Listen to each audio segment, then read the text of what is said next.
حدیث یہ کہ اللہ تعالیٰ اس شخص کو سامنے بلائیں گے, اللہ تعالیٰ اس کا کہ قریب آؤ, وہ قریب آئے گا. میں کانٹیکسٹ بتا رہا ہوں, ایگزیکٹ الفاظ نہیں ہے لیکن حدیث کا مفہوم ہے.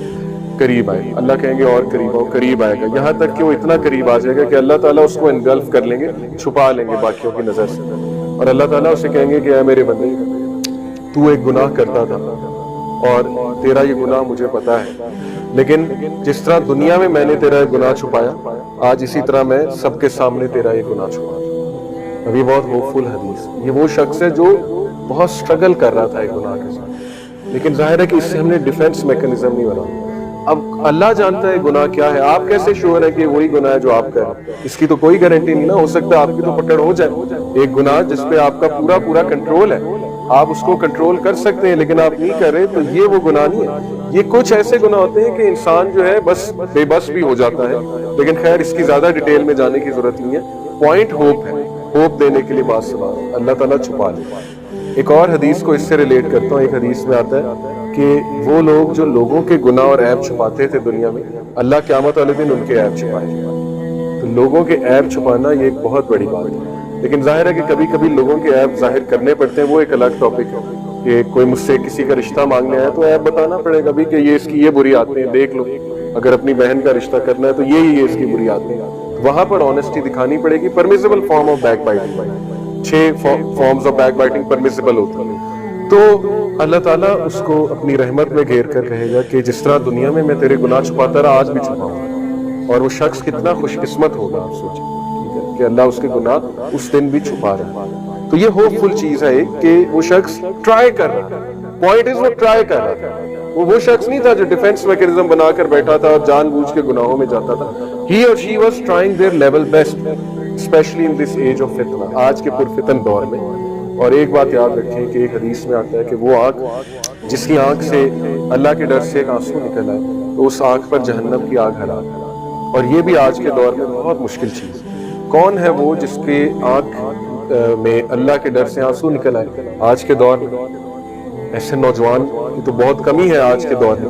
ہاں, بوڑھے لوگوں کو تو دیکھا ہے یہ کرتے روتے ہوئے, لیکن بڑا کم میں نے نوجوانوں کو ایسا کرتے دیکھا ہے کہ تنہائی میں وہ بیٹھے.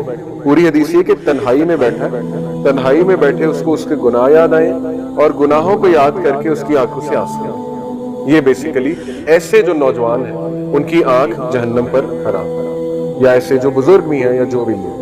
تو یہ سنسیئر ریپینٹنس کا مطلب ہوتا ہے کہ a person repents from sin and never commits it again. At least resolve تو شو کرتا ہے نا کہ نہیں جاؤں گا اللہ, نہیں جاؤں گا. اوکے, ام الفضل رپورٹڈ, مسند احمد کی حدیث ہے, صحیح حدیث ہے according to الالبانی. The Prophet sallallahu alaihi wasallam entered the home of Al-Abbas, نبی صلی اللہ علیہ وسلم کے چچا, while he was complaining and wishing for death. صحابہ حضرت عباس ڈیتھ وش کر رہے تھے. کبھی کبھی انسان اتنا بے بس ہو جاتا ہے, میں یہ نہیں کہہ رہا گناہ کی وجہ سے بے بس تھے, کوئی اور وجہ ہوگی, لیکن کبھی کبھی انسان اتنا مایوس ہو جاتا ہے, گناہ کے ہاتھوں اتنا تنگ آ جاتا ہے, کہتا ہے کہ میں مر ہی جاؤں تو بہتر. There is no charm for me in this world. میں نے کئی ایسے ای میلز پڑھی ہیں, میرے پاس ای میلز ہیں ینگسٹرز کی کہ I wish for death, میری سول شیٹرڈ ہے, میں مرنا چاہتا ہوں, میں زندہ ہی نہیں رہنا چاہتا. ایسی میرے پاس ای میلز موجود ہیں. تو حضرت عباس he was wishing for death. دوسری بات یہ ثابت ہوتی ہے کہ ہم اچانک سے کہہ دیتے ہیں نا اس کا ایمان دیکھو کتنا ڈاؤن ہے, ایسی کوئی بات نہیں. حضرت مریم علیہ السلام کے الفاظ موجود ہیں قرآن میں کہ ہائے کاش کہ میں مر ہی جاتی تھی, something like this. اوکے, تو یہ مومن پہ آ جاتا ہے ڈپریشن کا فیز, کوئی بات نہیں, اس کا یہ مطلب نہیں ہے کہ وہ مومن ہی نہیں رہا. The Prophet صلی اللہ علیہ وسلم said, "Oh Abbas, oh uncle of Messenger of Allah, do not wish for death."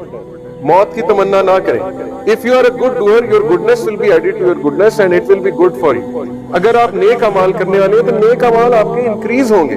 If you are an evil doer, you will be given time to make توبہ for your evil and it will be good for you. کتنی خوبصورت بات ہے کہ عباس آپ کیوں موت کی تمنا کریں, اگر آپ نیک اعمال کرنے والے تو آپ کے نیک اعمال بڑھیں گے اور یہ اچھی بات ہے. لیکن اگر آپ کے کوئی گناہ ہے تو آپ کو موقع مل جائے گا گناہوں کی توبہ کرنے کا. تو یہ پازیٹیو تھنکنگ کہ میں نے جینا ہے تاکہ اللہ مجھے موقع دے میں گناہوں کی جو ہے وہ توبہ کر سکوں. بلکہ جب آپ صبح اٹھیں اللہ کا شکر کریں, اللہ thanks for giving me another day to repent. مجھے آپ نے موقع دیا توبہ کرنے کا, کہیں میری موت نہ آ جاتی گناہ کی سٹیٹ میں. اوکے, یہ پازیٹیو تھنکنگ. ایک اور حدیث ہے مسند احمد کی, یہ بھی صحیح ہے. The Messenger of Allah sallallahu alaihi wasallam said, Allah Almighty said, "O son of Adam, stand for me and I will walk to you, walk to me and I will run to you." اے ابن آدم تو کھڑا ہو میں تیری طرف چل کے آؤں گا، اور تو چل کر آ میری طرف میں تیری طرف بھاگ کر آؤں۔ اور امام شافعی نے شاید اسی حدیث کی اس میں کہا نا کہ run if you can run towards Allah, walk if you can walk towards Allah, crawl if you can crawl towards Allah, but never stop trying۔ بہت خوبصورت ہے، بہت خوبصورت بات۔ واک کر کے جاؤ، بھاگ کے جاؤ، بھاگ کے نہیں جا سکتے، سلو چل کے جاؤ، سلو چل کے نہیں جا سکتے، کرال کر کے جاؤ، اسٹرگل کر کے اللہ تک چلے جاؤ، اوکے، لیکن نیور اسٹاپ ٹرائی، کبھی بھی ٹرائی کرنا نہیں چھوڑنا۔ ایک لمبی حدیث المجم الکبیر کی حدیث ہے، علامہ البانی نے اس کو صحیح کہا ہے۔ Abu Tawil reported he came to the messenger of Allah sallallahu alaihi wasallam and he said, what do you think of a man who commits every sin leaving nothing of them? Is there repentance for him? اس شخص کے بارے میں کیا کہیں گے کہ جس نے ہر گناہ کیا ہوا ہے اور کوئی بھی گناہ نہیں چھوڑا، کیا اس کی ریپینٹنس قابل قبول ہے؟ The Prophet sallallahu alaihi wasallam said, have you embraced Islam? He said, yes, ashhadu an la ilaha illallah wa ashhadu anna Muhammadar Rasulullah. The Prophet said, yes, perform good deeds and leave evil deeds and Allah will turn all of them into good deeds for you. تمہارے evil deeds کو بھی اللہ good میں turn کر دے گا اگر تم sincere repentance کرتے ہو۔ He said, and my treachery and wickedness, جو میں نے لوگوں کو دھوکے دیے ہیں، جو wickedness دکھائی ہوئی ہے۔ The Prophet said, yes. He said, Allahu Akbar, Allahu Akbar. He continually kept saying Allahu Akbar till he disappeared from the room. یعنی وہ اتنا خوش ہوئے کہ وہ اللہ اکبر کا نعرہ لگاتے لگاتے محفل سے برخاست ہوا۔ یعنی اللہ کے نبی نے بشارت، اسی لیے حدیث میں آتا ہے نا کہ لوگوں کو بشارت do not make them run away، ان کو بھگاؤ نہ اسلام سے، ان کو بشارت دو۔ they have come to listen good words from you۔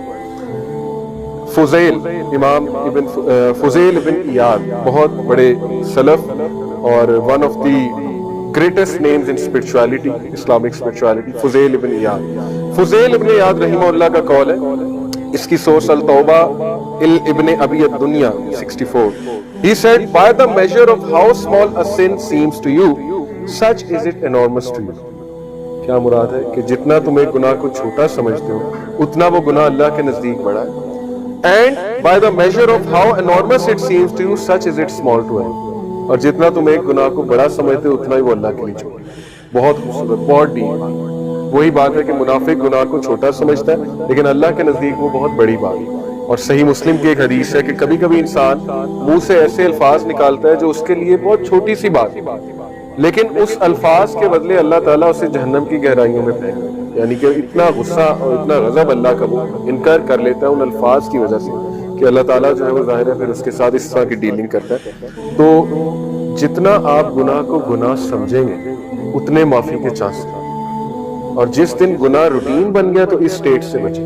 ابن قیم نے کہا کہ when a sin becomes routine for you then fear the day، جب آپ اللہ کے سامنے کھڑے ہیں، کیونکہ یہ پھر ایک ہوپلیسنس کی طرف آپ جائیں گے۔ توبہ ہی نہیں کر رہے، روٹین بنا لیا ایک گناہ کو، بہت لائٹ لے لیا آپ نے ایک گناہ کو، تو پھر اٹ مینس کہ دل پر بہت زیادہ کام ہے۔